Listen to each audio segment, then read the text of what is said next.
स्वागत है आपको एक बार फिर से मेरे YouTube चैनल पर। तो आज क्लास 10 के गणित प्रश्नावली 9.1 में प्रश्न नंबर 11 से लेकर के आगे के सभी प्रश्नों को हल करके बताया जाएगा। यदि प्रश्न नंबर 1 से लेकर के प्रश्न नंबर 10 तक के प्रश्न का वीडियो आप नहीं देखे होंगे तो प्लेलिस्ट में वीडियो है, वहां से जाकर के उस भाग का वीडियो आप देख सकते हैं। तो प्रश्न नंबर 11 है, एक नहर के एक तट पर एक टीवी टावर ऊर्ध्वाधर खड़ा है। तो यहाँ पर जो है एक टीवी टावर है, ऊर्ध्वाधर क्या है, खड़ा है। और यहाँ पे लिखा गया है टावर के ठीक सामने, तो ये टावर के ठीक सामने जो है दूसरे तट के एक अन्य बिंदु से टावर के शिखर का उन्नयन कोण कितना है, 60 अंश है। मतलब टावर के ठीक सामने जो है यहाँ पर एक तट है और इस तट से इसका उन्नयन कोण कितना अंश है, तो 60 अंश का कोण बना है। कितने अंश का कोण बना है, 60 अंश का जो है कोण बना है। इसी तट पर इस बिंदु से 20 मीटर दूर इस बिंदु के मीनार के पाद से मिलाने वाली रेखा पर स्थित एक अन्य बिंदु से टावर के शिखर का उन्नयन कोण क्या है, 30 अंश है। टावर की ऊंचाई ज्ञात कीजिए। मतलब यहाँ पर जो है इसी जो है तट से 20 मीटर की दूरी पर, कितने मीटर की दूरी पर, यहाँ से यहाँ तक जो है 20 मीटर की दूरी पर इसका उन्नयन कोण कितना हो जा रहा है, यहाँ से जो है उन्नयन कोण जो है 30 अंश का हो जाता है। कितने अंश का, 30 अंश हो जाता है। तो टावर की ऊंचाई और नहर की चौड़ाई ज्ञात कीजिए। तो यह जो टीवी टावर है इसकी ऊंचाई ज्ञात करना है। तो टीवी टावर की ऊंचाई क्या है, यच है, और यह नहर है। तो नहर की चौड़ाई को क्या मान लेंगे, यहाँ पर यक्स मान लेंगे। माना जो है टीवी टावर की जो ऊंचाई है वह यच है और नहर की जो चौड़ाई है वह क्या है, वाई है। और यहाँ पर एक त्रिभुज का नाम लिख लेंगे। इसका नाम ए है, इसका नाम बी है और इसका नाम सी है और इसका नाम क्या है, डी है। तो समझ में आ गया होगा चित्र जो है। यहाँ पे जो ये टीवी टावर है और टीवी टावर के सामने जो है एक तट है, वहाँ से इसका जो है उन्नयन कोण कितना है, 60 अंश है। और यहाँ से जो है 20 मीटर की दूरी पर, कितने मीटर की दूरी पर, 20 मीटर की दूरी पर जो है पुनः जो है उन्नयन कोण कितना हो जा रहा है, 30 अंश का कोण हो जा रहा है। तो बताइए जो है टीवी टावर की ऊंचाई क्या है और उसकी नहर की चौड़ाई क्या है। तो यहाँ पर दो त्रिभुज बने हुए हैं, तो बारी बारी से त्रिभुज का प्रयोग किया जाएगा और यहाँ पे जो है टीवी टावर की ऊंचाई और नहर की चौड़ाई को ज्ञात कर लिया जाएगा। तो सबसे पहले माना लिखेंगे यहाँ पर कि माना, तो यहाँ लिख लेंगे अब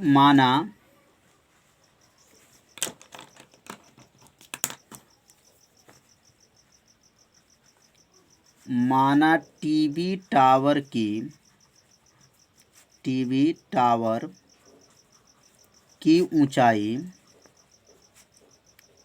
ऊंचाई क्या है, यच है, तथा नहर की चौड़ाई जो है क्या है, वाई है।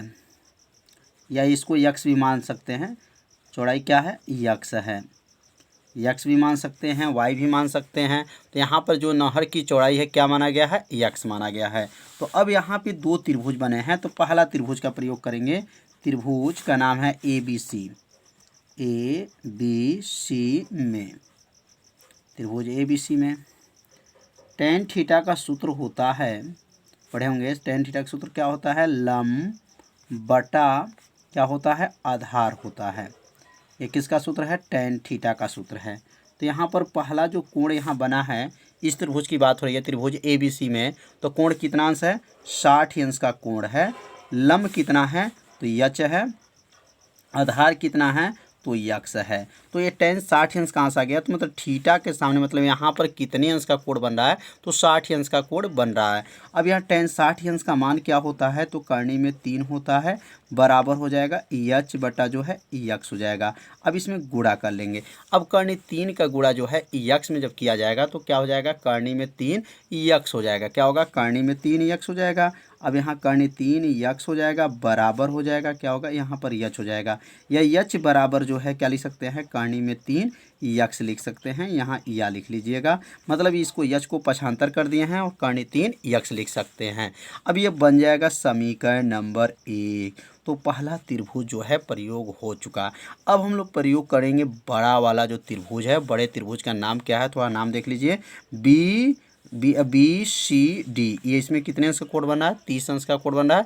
और लंब क्या है, यच है। और आधार क्या है, 20 प्लस यक्स होगा, क्योंकि यहाँ से यहाँ तक जो है टोटल आधार हो जाएगा। तो अब यहाँ पे लिखेंगे त्रिभुज का नाम हो जाएगा त्रिभुज बी सी डी में। और त्रिभुज बी सी डी में जब प्रयोग करेंगे तो लिखेंगे यहाँ पर tan थीटा। और tan थीटा का सूत्र होता है लंब बटा क्या होता है, आधार होता है। क्या होता है, लंब बटा आधार। और यहाँ कोण कितने अंश का बन रहा है, तो यहाँ पे कोण जो है 30 अंश का बन रहा है। क्या बन रहा है, 30 अंश का कोण बन रहा है। चित्र में देख लीजिए एक बार और, जो है 30 अंश का एक कोण बन रहा है। लंब जो है यच होगा और आधार का हो जाएगा 20 प्लस यक्स हो जाएगा। तो अब यहाँ लंब लिख लेंगे। लंब क्या होगा, यहाँ पर यच हो जाएगा और आधार क्या होगा, 20 प्लस जो है यक्स हो जाएगा। तो समझ में आ रहा होगा। अब यहाँ पे tan जो है 30 अंश का मान रखेंगे तो tan 30 अंश का मान होता है 1 बटा कर्णी में 3 होता है, बराबर हो जाएगा यहाँ यच बटा क्या हो जाएगा, 20 प्लस यक्स हो जाएगा। अब यहाँ पे गुणा कर लेंगे। अब यहाँ गुणा करेंगे तो कर्णी 3 का गुणा जो है यच में जब होगा तो क्या बन जाएगा, कर्णी में 3 यच हो जाएगा, बराबर हो जाएगा। और 20 प्लस यक्स का गुणा 1 में करेंगे तो 20 से कर्णम क्या होगा, 20 हो जाएगा। और यक्स से कर्णम क्या होगा, यक्स हो जाएगा। तो समझ में आ रहा होगा। अब यहाँ पे ध्यान दीजिए, समीकरण 1 में किसका मान निकला है, यच का मान निकल चुका है। तो यहाँ पे लिख लेंगे कि यच का मान रखने पर, यहाँ लिखेंगे यच का जो मान निकला है, यच का मान रखने पर। अब यहाँ यच का मान को क्या करेंगे, रख लेंगे। तो यहाँ लिखेंगे यच का मान रखने पर। अब यच का मान कितना है, तो कर्णी में 3 यक्स है। क्या है, कर्णी में 3 यक्स है। तो अब यहाँ पे लिखेंगे कर्णी 3 उतर जाएगा और यहाँ यच का मान को रख लेंगे। तो यच का मान क्या है, कर्णी में 3 यक्स है, बराबर हो गया 20 प्लस जो है यक्स हो जाएगा। अब ये कर्णी 3 का गुणा जब कर्णी 3 में करेंगे तो कर्णी 3 तिरिकी क्या होगा, 3 तिरिकी 9, कर्णी 9। और कर्णी 9 का मान क्या होता है, 3 होता है। यहाँ 3 यक्स लिख लेंगे, बराबर क्या हो जाएगा, 20 प्लस यक्स हो जाएगा। अब ये यक्स प्लस है, इसको पक्षांतर कर देंगे तो ये क्या हो जाएगा, माइनस हो जाएगा। 3 यक्स माइनस यक्स बराबर क्या होगा, 20 हो जाएगा। और 3 यक्स में से 1 यक्स को घटा देंगे तो क्या होगा, 2 यक्स हो जाएगा, बराबर क्या होगा, 20 होगा। तो यक्स बराबर क्या होगा, 20 बटा जो है 2 हो जाएगा। अब यहाँ 2 से जो 20 को काट देंगे, 2 से 20 को काट देंगे तो यक्स बराबर क्या हो गया, 10 आ गया। अब यह 10 जो मीटर आ गया, यही क्या है, नहर की चौड़ाई है। क्योंकि नहर की चौड़ाई को क्या माना गया था, यक्स माना गया था। यहाँ लिख लेंगे अतः जो है नहर की चौड़ाई क्या हो जाएगा, 10 मीटर हो जाएगा। अब यहाँ यक्स का मान जब 10 आ गया है, अगर यक्स का मान यहाँ पे रख लिया जाए, यहाँ पर यक्स का मान रख दिया जाए तो किसका मान निकल जाएगा, यच का मान जो है निकल जाएगा। और यच का नाम क्या है, तो यहाँ पर जो है टीवी टावर की जो है ऊंचाई है। टीवी टावर की क्या है, ऊंचाई है। तो अब यहाँ नीचे लिख लेंगे यक्स का मान जो है समीकरण 1 में रखने पर, यक्स बराबर जो 10 निकला है वह किस में रखेंगे, समीकरण 1 में जो है रख लेंगे। अब समीकरण 1 में रखने पर किसका मान निकल जाएगा, तो टीवी टावर की ऊंचाई निकल जाएगा। तो यक्स बराबर 10 रखने पर, अब यहाँ यच बराबर क्या था, तो लिखेंगे यहाँ पर यच बराबर क्या था, कर्णी में 3 था और क्या था, यक्स था। तो यच बराबर जो है कर्णी 3 हो जाएगा और यक्स का मान जो है 10 रख लेंगे। अब 10 का गुणा जब कर्णी 3 में कर लेंगे तो क्या बनेगा, यच बराबर 10 कर्णी में 3 मीटर हो जाएगा। तो टीवी टावर की ऊंचाई कितनी आ गया, 10 कर्णी में 3 हो जाएगा। यहाँ पे किसका मान रखा गया है, तो यक्स का मान रखा गया है। तो यहाँ लिखना चाहे तो लिख देंगे अतः लिख लेंगे अतः टीवी टावर, जो टीवी का टावर है, टीवी टावर की ऊंचाई, टीवी टावर की ऊंचाई, तो टीवी टावर की ऊंचाई कितना इसमें है, तो टीवी टावर की ऊंचाई जो है 10 कर्णी में 3 है। टीवी टावर की ऊंचाई कितना है, 10 कर्णी में 3 मीटर हो जाएगा। 10 कर्णी में 3 मीटर हो गया।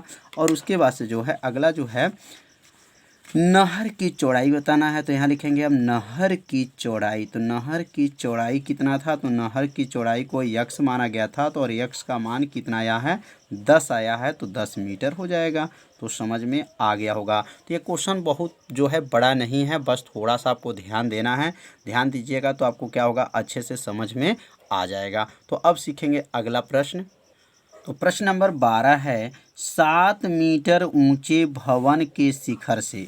अब यहाँ पे जो है 7 मीटर ऊंचे भवन है, और भवन के शिखर से एक केबल टावर के शिखर का उन्नयन कोण कितना है, 60 अंश का है। केबल है, क्या है यह, केबल। क्या लिखेंगे, केबल टावर के शिखर का उन्नयन कोण क्या है, 60 अंश है। इसके पाद का औन्मन कोण कितना है, 45 अंश है। तो टावर की ऊंचाई ज्ञात कीजिए। तो यहाँ क्वेश्चन को बस थोड़ा सा आपको ध्यान देना है, चित्र कैसे बनाना है, क्या प्रश्न में कहा गया है। पहला कहा गया 7 मीटर भवन, तो यहाँ पर एक भवन खींचेंगे, कितने मीटर का मान लेंगे, यहाँ से लेकर के यहाँ तक 7 मीटर का एक भवन है।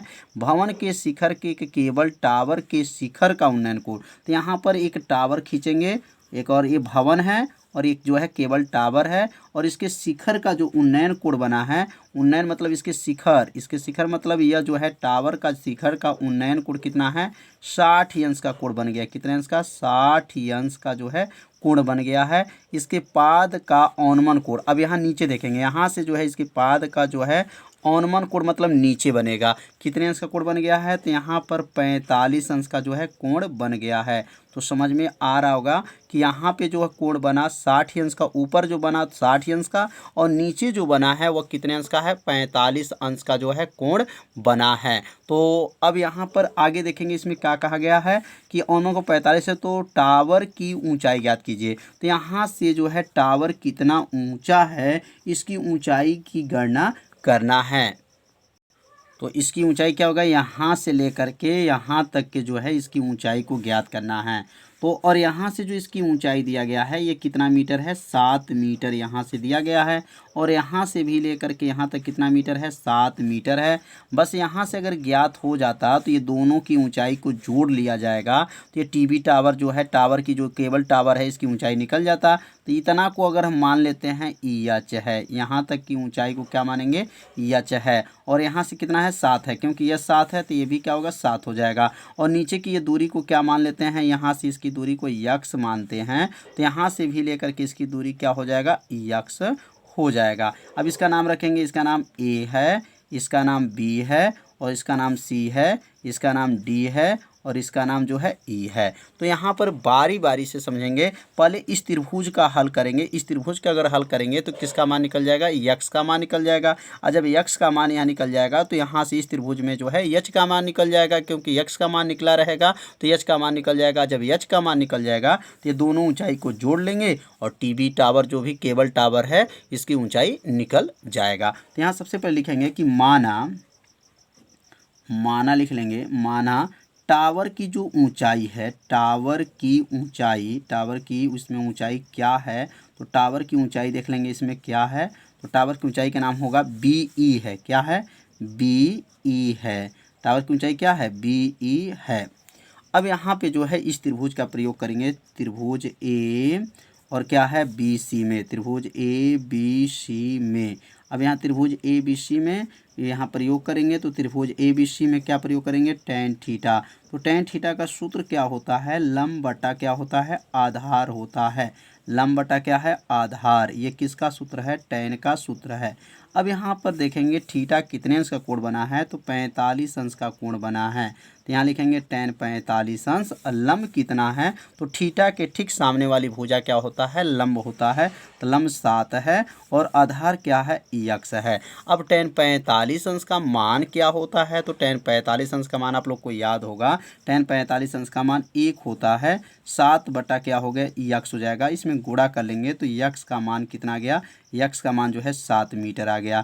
तो यहाँ यक्स का मान कितना आ गया है, 7 मीटर। जब ये 7 मीटर है तो ये भी क्या रहेगा, 7 मीटर होगा। अब यहाँ पे जो है बड़े त्रिभुज का प्रयोग जो है समाप्त हो गया। अब छोटे त्रिभुज का प्रयोग करेंगे। तो त्रिभुज का नाम क्या है, त्रिभुज जो है CDE है, CDE में। अब CDE में हम लोग चलेंगे, तो टेन थीटा का के सूत्र क्या होता है, तो टेन थीटा बराबर सूत्र होता है लंब बटा क्या होता है, आधार होता है। लंब बटा क्या है, आधार। अब यहाँ पे जो है कोण देखेंगे कितने अंश का कोण बन रहा है, तो यहाँ पर देखिए त्रिभुज में जो है 60 अंश का कोण बन रहा है। तो यहाँ लिख लेंगे टेन, लिखेंगे 60 अंश हो जाएगा। लंब, लंब कितना है, तो इसमें जो है यच है, आधार कितना है, यक्स है। क्या है, यच बटा जो है यक्स है। टेन 60 अंश हो जाएगा और लंब क्या था, यच था और आधार क्या था, यक्स था। तो टेन 60 अंश का मान क्या होता है, करनी में 3 होता है, बराबर हो जाएगा यच बटा जो है यक्स हो जाएगा। तो समझ में आ रहा होगा, एक एक लाइन आपको बताया जा रहा है। जहाँ भी आपको समझ में नहीं आएगा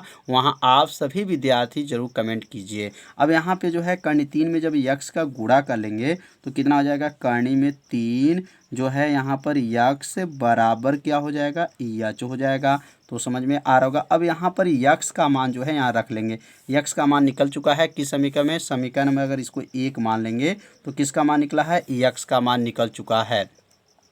अब यहाँ लिखेंगे यक्स का मान रखने पर, यक्स का मान रखने पर, यक्स का मान यहाँ पे लिखेंगे रखने पर। अब यहाँ यक्स का मान जब रख लेंगे तो कितना आ जाएगा, तो यहाँ पे क्या होगा, करनी में 3 हो जाएगा और यक्स का मान जो है 7 हो जाएगा, बराबर जो है यच हो जाएगा।